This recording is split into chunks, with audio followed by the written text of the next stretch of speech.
Star Wars lightsaber lore is stupid, and today we're gonna talk about it.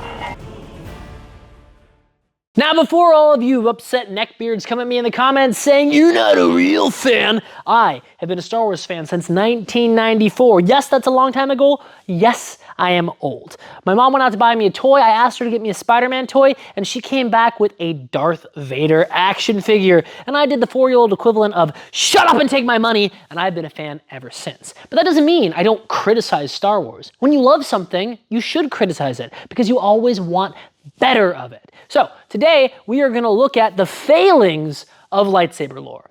And no, I'm not gonna have it be this dark the whole time. My eyes already hurt editing this, so put the lights on. All right, now with that caveat out of the way, let's talk about why lightsaber lore is stupid and overcomplicated. And first, we're gonna talk about the lightsaber itself. So what you see here is essentially what actors have been using on the silver screen since the 70s to show the lightsaber. It is some sort of hilt with some sort of stick on the end, and that's it. But what they're trying to replicate, or at least in the eyes of the fans, is this.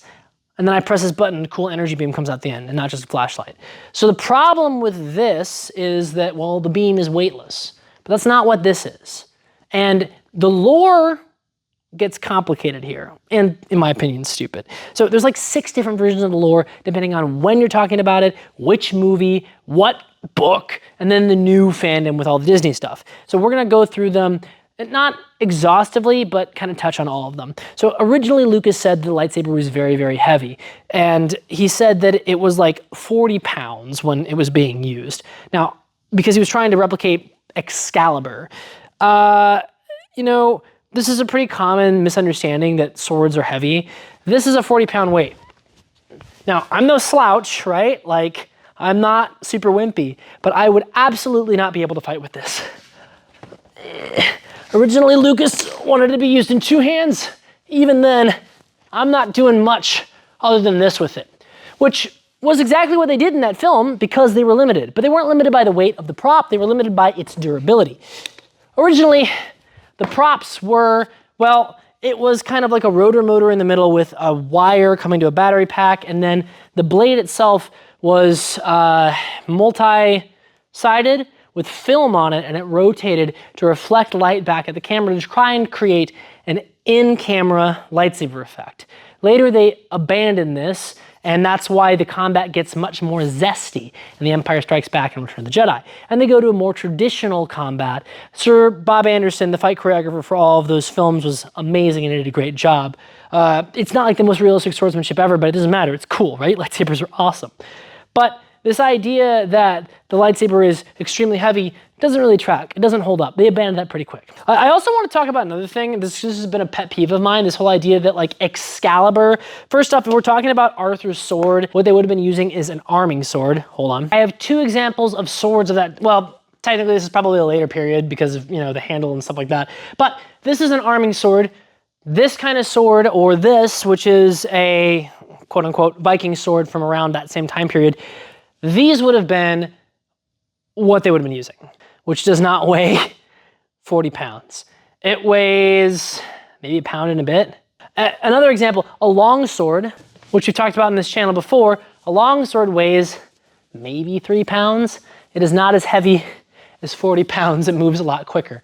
So this idea that a lightsaber weighed as much as Excalibur, 40 pounds, has always pissed me off. But we're gonna move past that and come back to the lightsaber itself. The other idea being the blade itself is weightless is silly. And it's silly for a number of different reasons. So look at this. I can move this lightsaber about this fast because it actually has mass at the end of it. But if it doesn't, I can move it incredibly fast. Now there's a reason they didn't do this, because A, as an editor, this would be a nightmare, just sitting here with a prop trying to do choreography. The way that they make the lightsaber effect is called rotoscoping. So they basically go in post, either on film or nowadays digitally, and paint the blade effect on the lightsaber, and they move it frame by frame by frame by frame, and it has to track and go behind things and do all kinds of stuff. It's a complicated and time-consuming process, but it is necessary for them to have an actual blade there to track. When I've done this effect. It's really, really time-consuming and annoying. But let's say I'm doing an ignition. Usually ignitions were done like this without moving. Well, in the first one, they actually cut and they just put the blade in. But almost all the other times, ignitions were done statically, because trying to track a blade like this as it's igniting is incredibly annoying. I've done it a couple of times. It's super inconsistent. And trying to track, that's only a couple of seconds of painting a fake blade on and trying to track it. Imagine that for a full fight scene. It'd be nearly impossible. And the actors trying to act with each other with no blade and pretending to clash together. Look, if you're a Star Wars fan, I absolutely know at one point you took a flashlight and tried to fight one of your friends with that flashlight that was a lightsaber.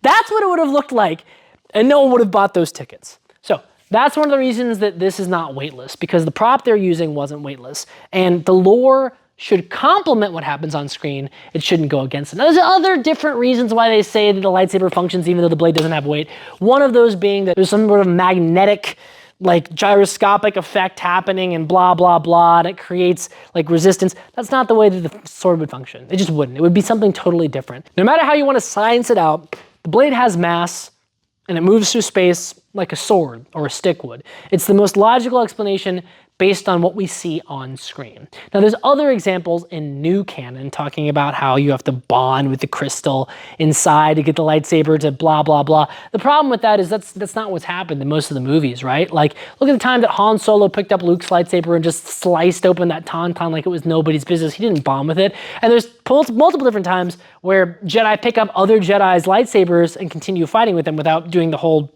bonding thing. There's also a bunch of instances where non-Force users use lightsabers just fine. Look at General Grievous. He did fine. So that doesn't make sense. That's inconsistent with what we've been seeing. The more you try and detail out exactly how this works, the more complicated, the more restrictive, the more annoying it gets. What you want to see on screen is cool lightsaber fights. And the more rules you make up about this, the less the choreographer is able to do freely and the less creative choices they're able to make. Now they have to stick to all these silly rules like the lightsabers bind to each other, even though that doesn't happen in any of the sequels, the prequels, or the original trilogy. Neither does any of the other stuff that I mentioned before. All that stuff was written afterwards, usually in books and sometimes in TV shows. It's not in the mainline trilogies at all.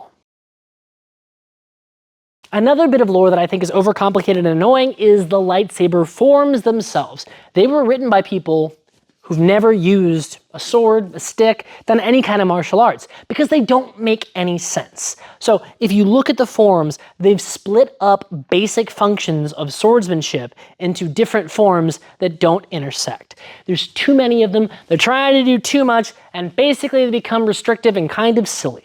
One of my biggest problems with the lightsaber forms is that they don't actually get represented in any of the media. People have gone back and assigned forms to different performances, different actors. Specifically, one of the most famous examples is Sir Christopher Lee's performance and kind of the idea of Makashi being born from his performance in the Clone Wars. But he doesn't do that much different than other two-handed sword styles. Like, it's interesting, and Sir Christopher Lee is great, but he was also really old, and he wasn't doing a lot of the more athletic or, dueling style fencing. He was doing two-handed swordsmanship, and, you can kind of see it here on screen, and it's not indicative of an entirely different style, in my opinion. We could have done so much cooler stuff with this. Even in the animated stuff, you still don't see a lot of difference in the way that people fight with the lightsabers. It's a bunch of cuts with an occasional thrust and a lot of twirling. The only difference you might be able to say is some of them jump around more than the other ones do, or some of them use the Force more than the other ones do. Sometimes you'll have a character who uses strength more, or a character who dodges more, but those don't seem to be differences in a stylistic choice of the way the lightsaber works. It's more what you're doing with your body. So let's look at them one by one. Shicho, the first one, is the most realistic. It's basically just normal swordsmanship with a lightsaber, and it's probably as far as they needed to go. But they continued on after that. Now, the second one is Makashi, and I think it has a lot of promise, but it's not being used the right way. It's the duelist form. It's designed to take on one other opponent, and it's seen to be the most graceful. However, I could do that with Shicho. Why do I need another form for that? And I'll come back to my thoughts on Makashi later because I think there's a way to save it, but right now I think it's being utilized the wrong way. And the next one being Sorisu, this is the one I think is the stupidest because it's the defensive form. There is no form of combat that should be purely defensive. You cannot win by defending. In fact, you will lose if you only defend. Defense is the thing that allows you to get back on the offense. When I'm fighting, every time I defend, I'm looking for an opening to strike. My defense has cleared a line for me to attack my opponent. If I sit here continually defending over and over again, all I'm allowing my opponent to do is have another chance at getting me. Every time I get attacked, I am reacting to my opponent instead of making them react to me. And that puts them in the driver's seat. That gives them all the power. It's silly. This idea that you're going to wear your opponent out by continuing to block is stupid. You're not. What you're going to do is allow them to finally get you when you're not quick enough to make that parry. So Surisu is stupid. Throw it out. It's dumb. Let's move on. Ataru, the fourth form. This is actually an interesting one, and I think that it should stay, but the reason I think it should stay is different.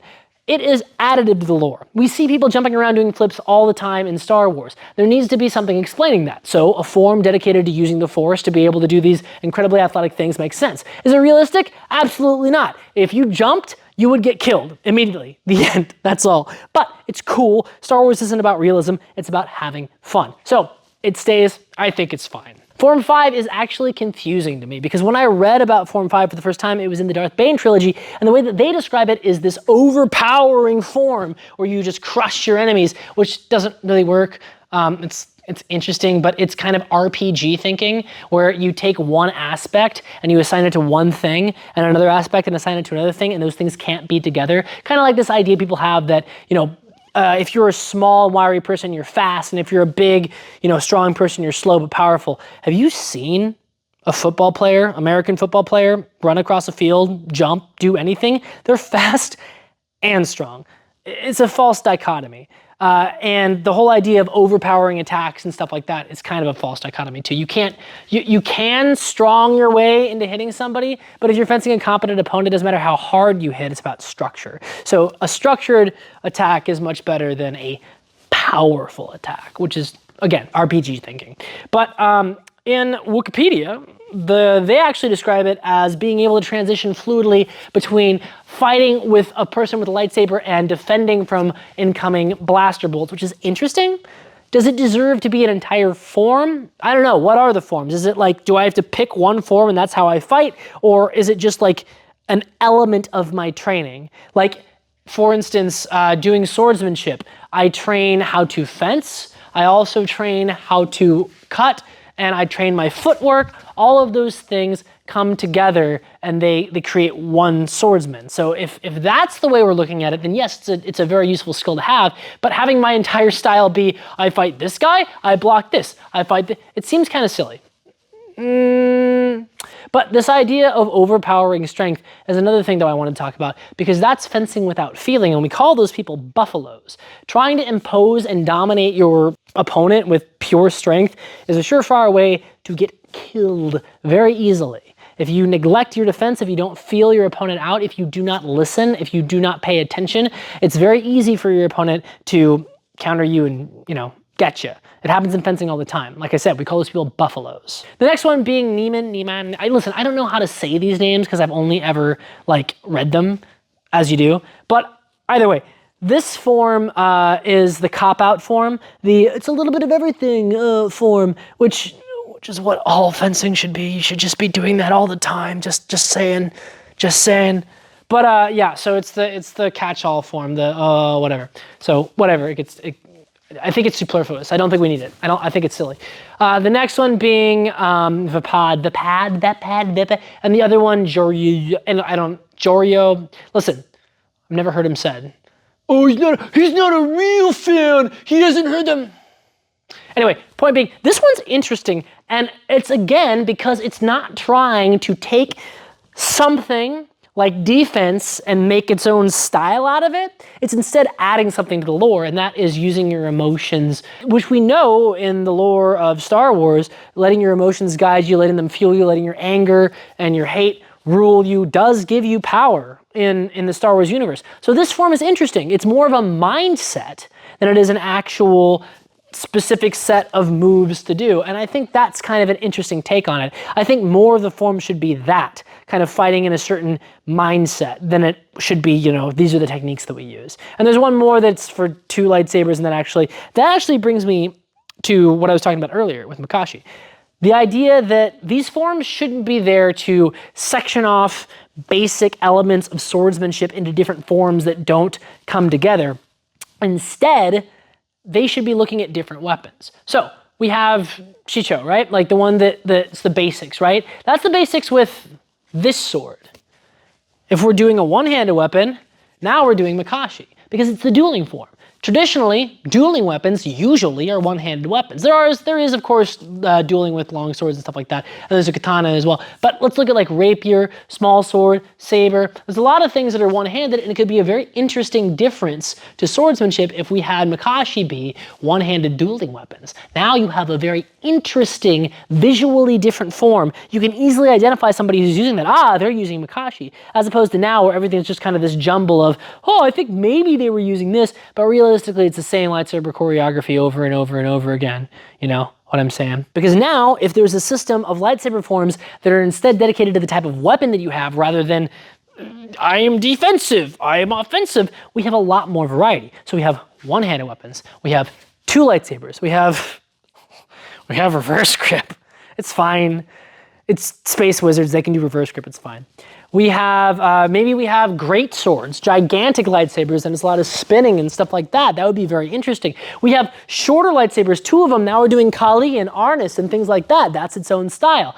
We have our thrusting only weapons, our dueling. We have double-bladed weapons. Now we're getting into forms of combat that actually make sense. So if the forms are based on the weapon that's being used, we have a number of different advantages. One, it's just really cool to see different types of lightsaber combat being done. And two, the form is being dictated by the function of the weapon, not by some silly decision of some writer to say you can only be defensive or you can only be aggressive.